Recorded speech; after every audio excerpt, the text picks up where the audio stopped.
আপনার ব্যবহৃত পাম্প বা মোটরটি কি বারবার বন্ধ হয়ে যাচ্ছে? সমাধান জানতে পুরো ভিডিওটি দেখুন।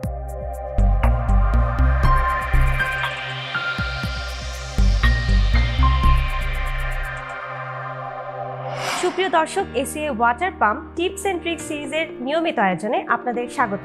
বারবার পানির পাম্প বন্ধ হয়ে যাওয়া এলাকা ভেদে খুব কমন একটি সমস্যা।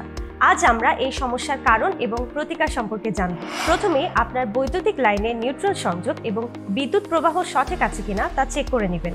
যদি নিউট্রাল লাইন না থাকে অবশ্যই নিউট্রাল সংযোগ কনফার্ম করুন। পাম্পের ক্যাপাসিটর ভালো আছে কিনা চেক করুন। যদি ক্যাপাসিটর নষ্ট হয়ে যায় তাহলে ক্যাপাসিটর পরিবর্তন করুন। বিয়ারিং জ্যামের সমস্যার কারণেও পাম্পটি বন্ধ হয়ে যেতে পারে। সেক্ষেত্রে পাম্পের শেফটি ঘুরিয়ে দেখুন। যদি না ঘুরে তাহলে বিয়ারিংটি পরিবর্তন করুন। পাম্পে ভোল্টেজ সঠিক আছে কিনা তা চেক করুন। যদি পাম্পে সঠিক ভোল্টেজ না থাকে তাহলে আপনার পাম্পটি বারবার বন্ধ হয়ে যেতে পারে। এক্ষেত্রে পাম্পের সঠিক ভোল্টেজ যেমন সিঙ্গেল ফেজের ক্ষেত্রে 180 থেকে 220 এবং 3 ফেজের ক্ষেত্রে 315 থেকে 440 ভোল্টেজ নিশ্চিত করুন। সাবমার্সিবলের ক্ষেত্রে কন্ট্রোল বক্সের ওভারলোডটি ট্রিপ করেছে কিনা চেক করুন। তাহলে ওভারলোড সুইচটি ভেতরে পুশ করুন। এরপরও যদি আপনার পাম্পটি চালু না হয় তাহলে সার্ভিস প্রতিনিধির সাথে যোগাযোগ করুন। আজকের মতো বিদায় নিচ্ছি।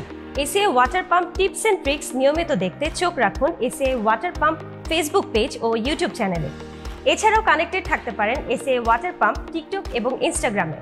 সবাই ভালো থাকুন, এসিএ ওয়াটার পাম্পের সাথে থাকুন।